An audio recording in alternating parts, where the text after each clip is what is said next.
sin retorno, borrando toda mi huella a un lugar del olvido.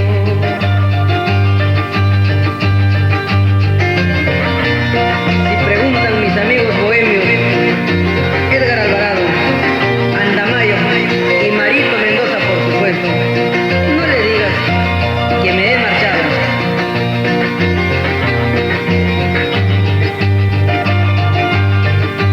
Las cantinas de este barrio son testigos de mi vida,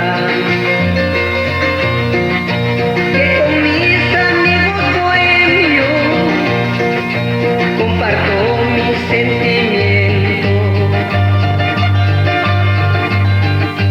Adiós.